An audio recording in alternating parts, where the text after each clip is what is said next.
हम लोग आज स्टार्ट करने जा रहे हैं रिडेम्पशन ऑफ डिबेंचर। बहुत ही आसान चैप्टर है, बहुत ही मज़ेदार चैप्टर है। बस आपके कंसंट्रेशन की ज़रूरत है। गौर कीजिएगा। देखो, जैसा कि प्रीवियस लेक्चर्स में आपको बताया भी गया है, इस बात को आप कंफर्म कर लें कि जब कंपनी डिबेंचर जारी करती है तो 100% ये तय है कि उसे रिडेम्पशन करना पड़ेगा। मतलब कोई भी कंपनी अब ऐसा कोई भी डिबेंचर जारी नहीं कर सकते जो रिडीमेबल हो ही ना। तो अब कंपनी इसी को अगर अलग अंदाज से बोलें तो यही बोला जाएगा कि कोई भी कंपनी जब भी डिबेंचर जारी करती है तो वो रिडीमेबल डिबेंचर ही जारी करती है, और उसका भी मैक्सिमम टाइम तय कर दिया गया है कि ऐसा कोई भी डिबेंचर आप जारी नहीं कर सकते जो कि 10 साल से ज्यादा की अवधि के लिए रिडीमेबल हो। मैक्सिमम टाइम कितना होना चाहिए? 10 ईयर्स। आपको डिबेंचर को 10 साल में के अंदर अंदर आपको रिडीम कर ही देना है, वापस कर देना है।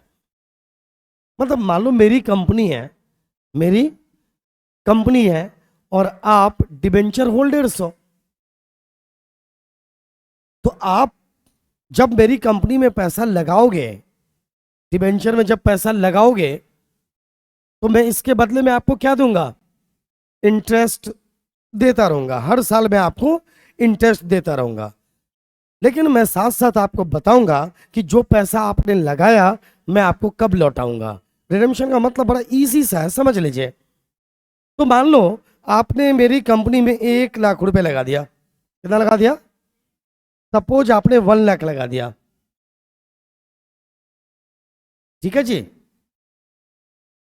आपने मेरी कंपनी में कितना लगा दिया? 1 लाख रुपए आपने लगा दिया, और मैंने आपको इसके बदले में, मतलब क्यों लगाया? आपको 10% डिबेंचर हमने जारी किया। तो 10% डिबेंचर हमने आपको जारी किया, तो मैं हर साल आपको 10% इंटरेस्ट देता रहूंगा। मैं आपको कितना इंटरेस्ट देता रहूंगा? 10%, मतलब 10,000 मैं आपको इंटरेस्ट देता रहूंगा। और साथ में अगर मैंने 10 सालों के लिए जारी किया है तो 10 साल पूरा होते ही मैं आपका 1 लाख रुपए क्या कर दूंगा? लौटा दूंगा। जैसे मैं आपको लौटा दूंगा आपका 1 लाख, तो फिर मैं आपको इंटरेस्ट भी नहीं दूंगा। राइट? अगर मैंने आपको 5 साल के लिए जारी किया था तो 5 साल पूरा होते ही मैं आपका कितना पैसा लौटा दूंगा? जो 1 लाख रुपए है मैं आपको लौटा दूंगा। आपको फिर मैं इंटरेस्ट भी नहीं दूंगा। इसी को बोलते हैं रिडेम्पशन। बात समझ में आ रही है? रिडेम्पशन ऑफ डिबेंचर का मतलब समझ में आ गया है? अगर ये बात आपको पहले पहले तो ये समझना होगा ना कि रिडेम्पशन ऑफ डिबेंचर का मतलब क्या होता है। मतलब जो पैसा मैंने आपसे लिया था वो पैसा मैं आपको लौटा दूंगा। कब? जो टाइम हमने दिया होगा वो उस टाइम में। अब उसमें भी क्या है कि मैक्सिमम टाइम कितना रहेगा? बोलो। मैक्सिमम टाइम रहेगा 10 साल। 10 साल में मैं आपका डिबेंचर का पैसा लौटा दूंगा। डन? इस बात का आप ध्यान रखें। देखिए, मजबूर परेशान व्यक्तियों की तरह प्लीज गाल पे मुंह पे हाथ रख के ना बैठे, सीधा बैठिए। और आइए नेक्स्ट पॉइंट पढ़ाते हैं। आई नो वेरी वेल कि ये हाइब्रिड क्लास रिकॉर्ड कर रहे हैं हम लोग। मतलब सिंपल सी बात है, ये ऑफलाइन और साथ साथ ऑनलाइन के पॉइंट ऑफ व्यू से भी है। यूट्यूब पे भी इस रिकॉर्डिंग को भेजेंगे, तो आप बीच में कुछ बातें मैं बोलूं, इसका मौका आप हमें कम से कम दें, ताकि इसको एडिट करने की ज़रूरत ज़्यादा से ज़्यादा, मतलब ना पड़े एडिट करने की, तो ज़्यादा से ज़्यादा टाइम बचा सके। चलिए आइए सुने। अब अगली बात यह है कि डिबेंचर, अब फाइनली तो हम आज के लेक्चर में क्या देख रहे हैं? Redemption of debenture. Redemption of debenture का मतलब है कि जब मान लो मेरी कंपनी है, मैंने आपको अगर डिबेंचर जारी किया तो एक ना एक दिन मैं आपको इसे वापस भी करूंगा। 1 लाख रुपए का डिबेंचर आपने मेरे से अगर लिया है तो मैं आपके मैच्योरिटी डेट पे, मैंने जो आपको बताया होगा, एक 10 साल, 8 साल, 7 साल, 6 साल, मतलब कि इतने सालों के अंदर जब भी मैंने बताया होगा कि आपको मैं डिबेंचर लौटाऊंगा, तो उस तारीख को मैं आपका डिबेंचर लौटा दूंगा।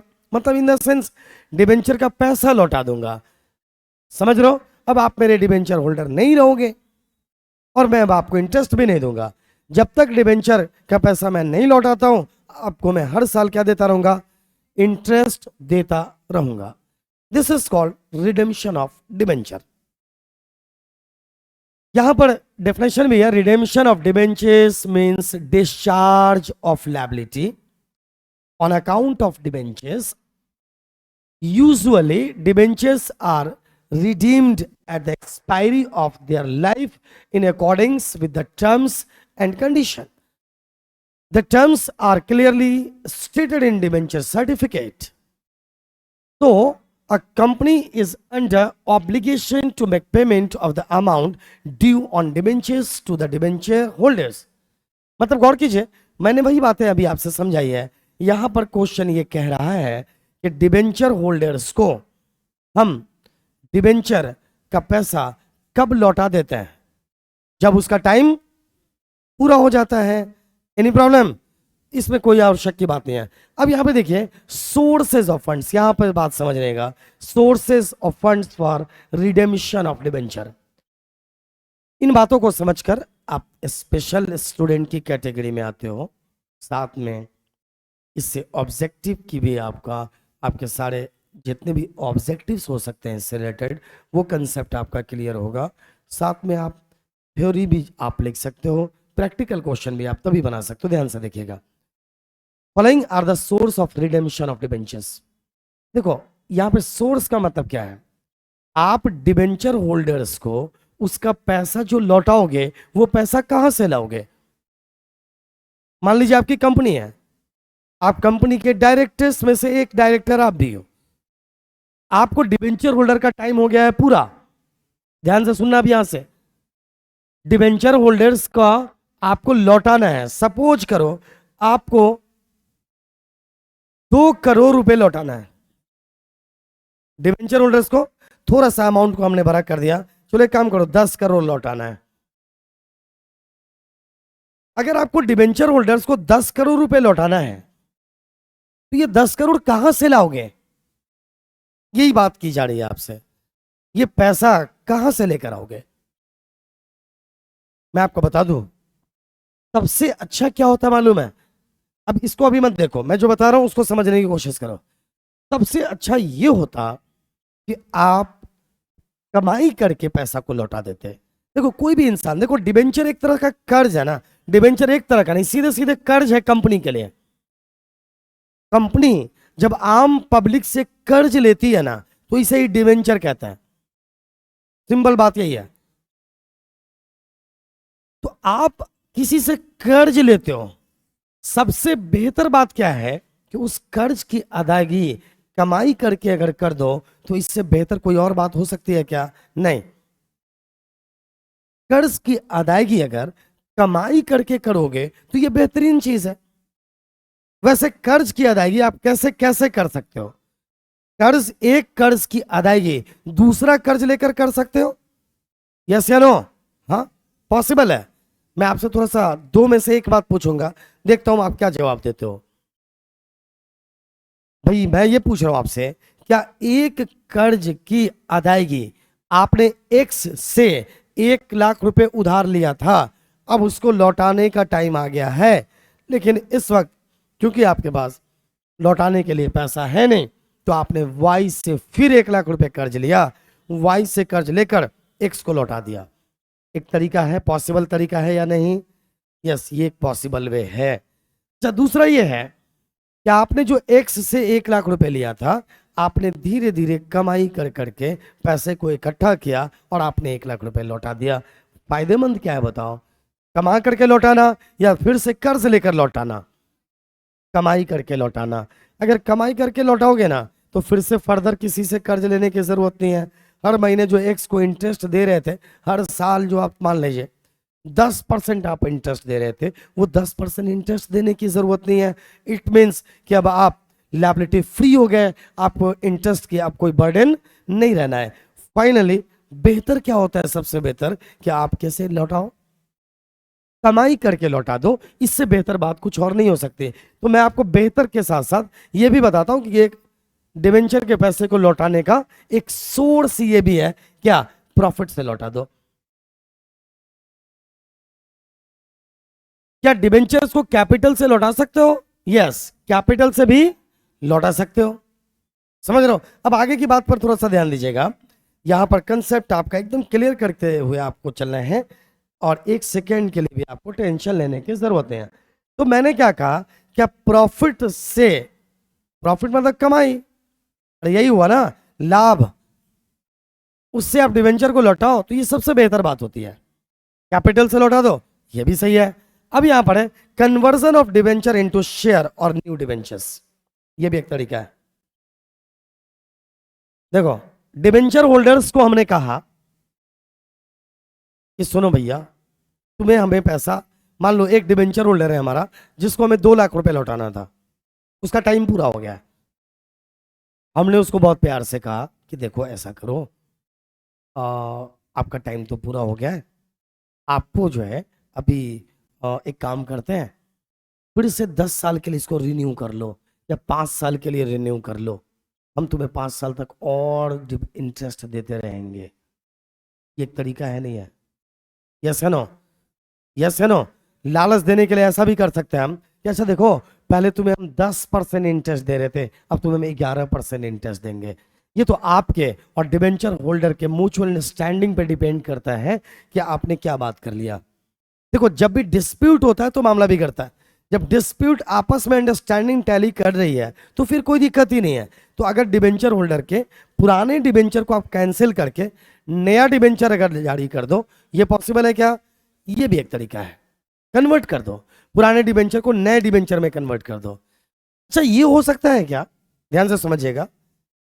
हम डिबेंचर होल्डर्स को ये बोले, डिबेंचर होल्डर्स को ये बोले कि देखो एक काम करो, तुम्हारा पहले 2 लाख का डिबेंचर था हमारे पास, एक काम करता हूं, तुम्हें मैं प्रिफरेंस शेयर दे देता हूं, या कि तुम्हें इक्विटी शेयर दे देता हूं इसके बदले में। और वो एग्री कर गया। कौन? Debenture holder. क्या ये पॉसिबल है? ये भी पॉसिबल है। डिबेंचर को खत्म करेंगे और इक्विटी शेयर या प्रिफरेंस शेयर जारी कर देंगे, ये भी पॉसिबल है। लेकिन एक बात बता दें, अगर इस बात के लिए डिबेंचर होल्डर एग्री नहीं होता है तो ये पॉसिबल फिर नहीं है। उसका एग्री करना जरूरी है। उसको आप मना लेते हो तो ठीक है, वरना जो रिडेम्पशन का डेट है आप उस दिन पैसे लौटा दो, वरना आप सेबी के अगेंस्ट जाओगे।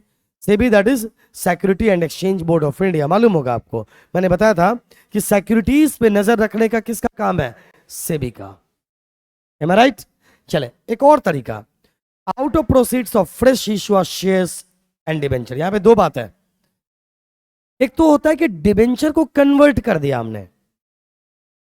मान लीजिए हम लोगों ने 2 लाख का डिबेंचर जारी किया था, हमने किसी डिबेंचर, एक्स नाम के आदमी को हमने डिबेंचर जारी किया हुआ था। ध्यान से सुनेगा। एक्स को हमने कहा कि देखो एक काम करो ना, 12% डिबेंचर के बदले में अब तुम 13% ले लो। उसी आदमी को हम कन्वर्ट कर के दे रहे हैं।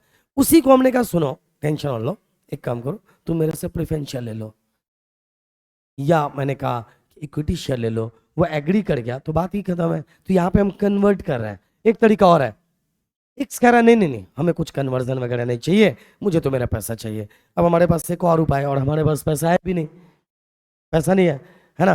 तो एक उपाय क्या है हमारे पास? अब एक काम करते हैं, अरे भाई एक्स एग्री नहीं कर रहा ना, वाई को डिबेंचर जारी कर देंगे, या वाई को प्रिफरेंस शेयर जारी कर देंगे, या वाई को इक्विटी शेयर जारी कर देंगे हम लोग। और उससे जो पैसा मिलेगा हम उसको किसे दे देंगे? एक्स को। ये पॉसिबल है कि नहीं? तो नए ढंग से, ध्यान से सुनिए, एक पॉइंट याद रखिएगा, डिबेंचर के पैसे को वापस करने के लिए आप डिबेंचर जारी कर सकते हो, समझ रहे हो ना? और प्रिफरेंस शेयर, इक्विटी शेयर तो पक्का जारी कर सकते हो। लेकिन अभी आपका सिलेबस नहीं है, लेकिन फिर भी मैं बता देता हूं, अगर प्रिफरेंस शेयर का पैसा लौटाना है, पहले कंफर्म कर लो, प्रिफरेंस शेयर को भी लौटाना ही पड़ता है। मैंने आपको बताया था टाइप्स ऑफ प्रिफरेंस शेयर में, बताया होगा, आप जाकर प्रिफरेंस शेयर के लेक्चर को देख सकते हो। लेकिन गौर कीजिए, प्रिफरेंस शेयर को भी आपको लौटाना ही पड़ता है।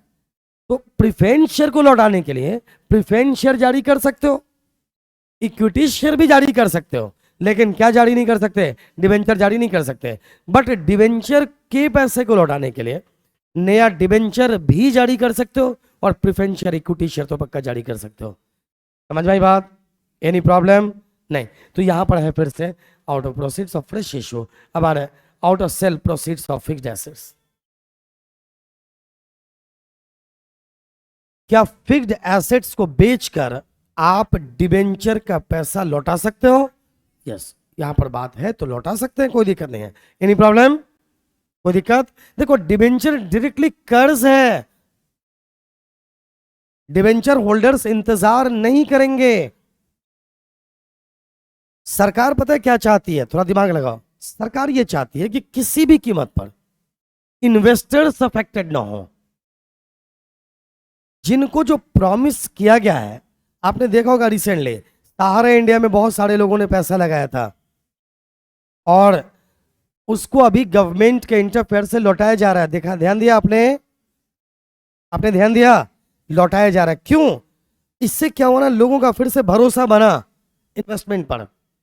इन्वेस्टमेंट पे भरोसा बनना बहुत जरूरी है। शॉर्ट में बताऊं, अगर इन्वेस्टमेंट होगा तो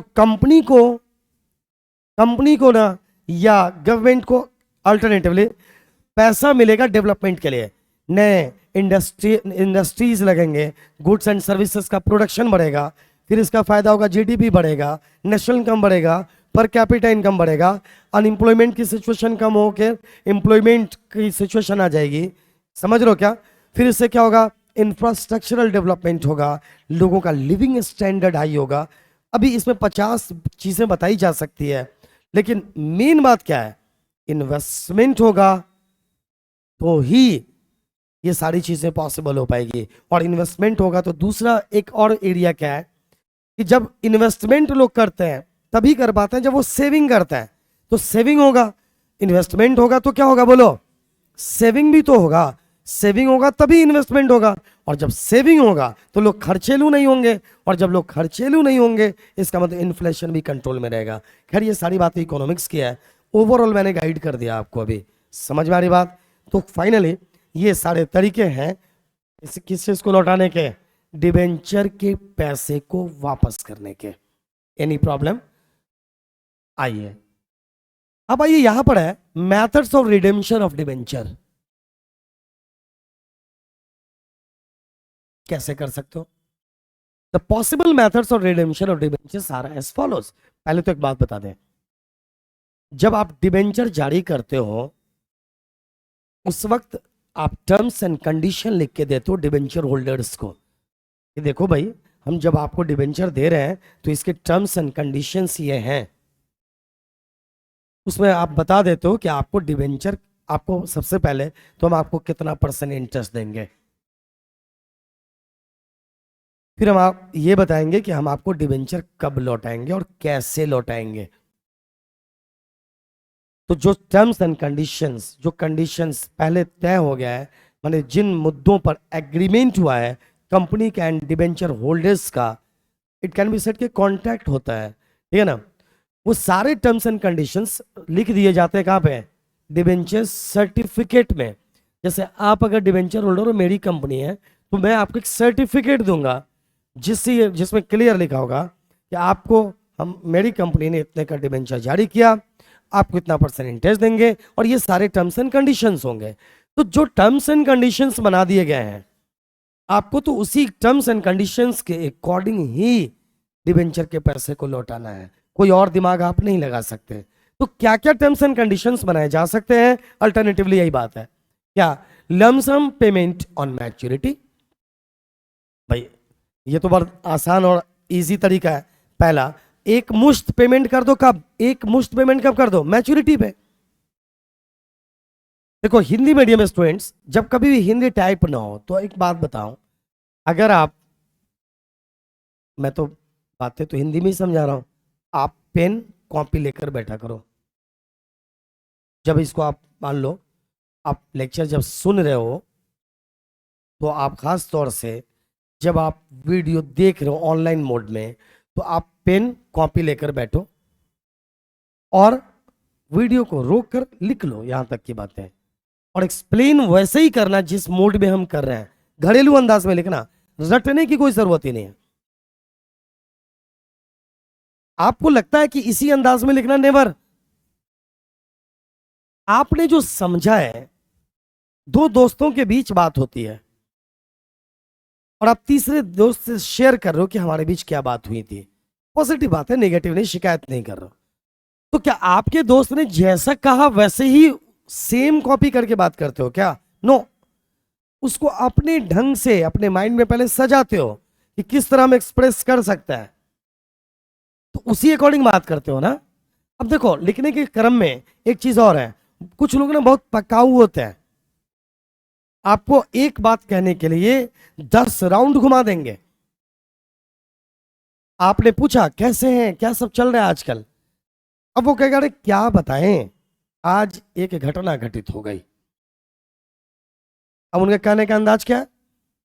आज हम सुबह सुबह उठे, नाश्ता वास्ता करके घर से निकले, बस एक व्यक्ति का कॉल आ गया। आपको लगेगा अच्छा इसका मतलब कॉल के टाइम पे गड़बड़ हुआ है कुछ। फिर वो आगे कंटिन्यू करेगा कि अच्छा वो जो कॉल आया ना तो हमने बात कर लिया, वो एक्चुअल में हमारा एक दोस्त है, जानने वाला है, उसको कुछ काम था तो बात किया था। फिर हम कार स्टार्ट किए या बाइक स्टार्ट किए, निकल दिए। अब आप सोच रहे हो यार, अगर आगे की कुछ बात करनी थी, जो फोन आ गया था, बात कर लिए, नाश्ता कर लिए, इन सब बातों का कोई लेना देना है क्या? मैं कुछ बातें समझा रहा हूं, समझिए। पॉइंट पर आकर बात कीजिए, आप टॉपिक पर आकर बात कीजिए और टू दी पॉइंट बात कीजिए। जो बात पूछा जा रहा है सीधे सीधे अपने अंदाज में उसको एक्सप्रेस कर दीजिए। ये बेस्ट राइटिंग होता है, इससे अच्छा और कुछ तरीका नहीं होता एग्जाम का। बच्चे रटने के मोड में आते हैं, डर जाते हैं। रटो नहीं, समझो। अगर मैं आपसे कहूँ रिडेम्पशन और डिबेंचर का क्या मतलब होता है, तो आप 50 स्टूडेंट 50 तरह से लिख सकते हो और सब सही है। लिख सकते हो कि जब भी कंपनी डिबेंचर जारी करती है तो वो बताती है कि हम आपको कब पैसा, डिबेंचर होल्डर्स को बताती है कि हम आपको पैसा कब लौटाएंगे। तो जो टाइम मैच्योरिटी डेट पर जो कंपनी के द्वारा पैसा लौटाया जाता है, इसे ही हम रिडेम्पशन ऑफ डिबेंचर कहते हैं। हिंदी में ऋण पत्र का शोधन कहते हैं। अब इसी बात को कोई दूसरा बच्चा कैसे लिख सकता है? इसी बात को कोई बच्चा दूसरा लिखेगा तो ऐसे यहीं से स्टार्ट कर सकता है कि कंपनी कोई भी ऐसा डिबेंचर जारी नहीं कर सकती जो रिडीमेबल नहीं होता है। समझ रहे हो? यहां से स्टार्ट कर सकता है, नो प्रॉब्लम।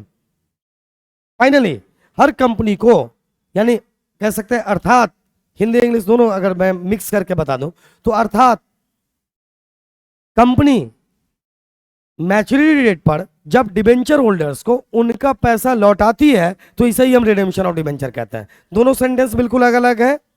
मैं 50 डिफरेंट सेंटेंसेस बताऊंगा जो सारी बातें एक जैसी है, बस आपको समझ में आना चाहिए और उसको जिस तरह से एक्सप्रेस करो सारा तरीका सही है। तो चलिए, लमसम एक मुश्त मैच्योरिटी डेट पे पेमेंट कर देंगे। मतलब 2 लाख है ना, पूरा 2 लाख ले लो भैया एक साथ। अगला, और ये 2 लाख कहां से लाओगे, इसी के बारे में पीछे बात कर रहे थे हम अभी। अरे बात समझ रहे हो? सोर्स बता रहे थे, यहां से पैसा ला सकते हो। अगला, ड्रॉ ऑफ लॉट्स और annual drawings, payment in instalment. ये भी तो हो सकता है कि एक लॉट को हम इंस्टॉलमेंट में, मतलब इंस्टॉलमेंट में भी पेमेंट हो सकता है क्या, बोलो? यस, ये भी पॉसिबल है कि आप इंस्टॉलमेंट में पेमेंट कर लो। एक और चीज है, purchase of own debentures in open market. ये क्या है भाई? देखो, अभी तक 2 बातें मैंने कही। मैच्योरिटी पे आप एक मुश्त पेमेंट करो या इंस्टॉलमेंट में पेमेंट भी कर सकते हो। ये बात आपको पहले ही लिखना होगा कि हम आपका पैसा इतने इंस्टॉलमेंट में लौटाएंगे, एक मुश्त नहीं देंगे। हम आपको इतने इतने तारीख को इतना, इतने तारीख को इतना, इतने तारीख को इतना देंगे। कोई दिक्कत नहीं है, पॉसिबल है ये। मैंने क्या कहा, जब 2 पक्षकार आपस में किसी भी बात के लिए सहमत हैं तो है, वो पॉजिटिव होना चाहिए। निगेटिव सहमति को सहमति नहीं कहेंगे, वो इलीगल एक्टिविटी है, उसके चक्कर में नहीं जाना हमें। समझ रहे हो? अब ये क्या है भाई, purchase of own debenture in open market. ये समझो, हमारे डिबेंचर को कोई बेच रहा है, हमारे डिबेंचर को कोई बेच रहा है, हमारा ही डिबेंचर होल्डर बेच रहा होगा ना, वो ट्रांसफर कर रहा है, ये ट्रांसफरेबल होता है ना, तो वो ओपन मार्केट में किसी को बेच रहा है। अब हमें पता है कि भाई हम इसके अगेंस्ट इंटरेस्ट दे रहे हैं, हमने एक्स को जारी किया हुआ डिबेंचर, अब वो एक्स ना वाई को बेच रहा है। ध्यान से समझिए, एक्स क्या कर रहा है, ये डिबेंचर वाई को बेच रहा है। अगर एक्स वाई को बेच रहा है, अब हमें इंटरेस्ट किसको देना है? वाई को। अब वो ना एक्स ना सस्ता बेच रहा है डिबेंचर वाई को। अब हमें पता है भाई, हमें तो पता है ना कि मेरा डिबेंचर कहाँ, जब वाई को पता हो सकता है तो मुझे भी पता होगा। तो हमने ये देखा कि अगर मैं इस डिबेंचर को, अभी मैच्योरिटी डेट नहीं आया है, मतलब अभी 4 साल बाकी है उसका मैच्योरिटी डेट में, और एक्स हमारे पास 4 साल से पहले नहीं आ सकता। अब वाई के पास जाएगा तो वाई भी 4 साल से पहले हमारे पास नहीं आ सकता। लेकिन हमें लग रहा है कि पैसा हमारे पास अवेलेबल है, काफी प्रॉफिट पड़ा है हमारे पास, हम हर साल इसको इंटरेस्ट दे रहे हैं, तो क्यों ना हम उस डिबेंचर को खुद ही खरीद लें? क्या? अरे अपने ही डिबेंचर को अगर खुद ही खरीद लेंगे सस्ते कीमत पे, तो एक तो वो प्रॉफिट हुआ, डिबेंचर को कम कीमत पे हमने खरीद लिया। सपोज 100 वाले डिबेंचर को 90 में खरीद लिया, तो एक डिबेंचर पे 10 रुपए बचा, और साथ में हर साल 10% ब्याज भी तो बचा। तो जैसे ही हम अपने डिबेंचर को खुद ही खरीद लेंगे, ऑटोमेटिकली डिबेंचर का रिडेम्पशन हो जाएगा ना? यस या नो? अरे हाँ भाई, क्योंकि एक्स से हमने खुद ही खरीद लिया, तो एक्स अब कोई कभी आएगा मेरे से पैसा लेने के लिए रिटर्न, या और किसी को देना है हमें उस डिबेंचर के बदले में पैसा रिटर्न? किसी को नहीं। तो इसका मतलब अपने आप रिडेम्पशन हो गया ना? अरे अपने आप रिडेम्पशन हुआ। यस। पहली बार मैंने इसको समझा था सीए इंटरमीडिएट के एग्जाम में, ये प्रिपरेशन के दौरान आपको अभी समझने का मौका मिल गया। चलिए आइए नेक्स्ट पॉइंट पे, redemption bye conversion in shares और डिबेंचर्स। एक तरीका ये भी है कि आप शेयर या डिबेंचर को, मतलब अपने डिबेंचर को किसी शेयर या डिबेंचर में कन्वर्ट कर सकते हैं आप। ये बात पहले भी डिस्कशन किया, ये सारे तरीके हो सकते हैं। क्लियर है? Any problem you have? चले, आज के लिए इतना काफी है। Best of luck.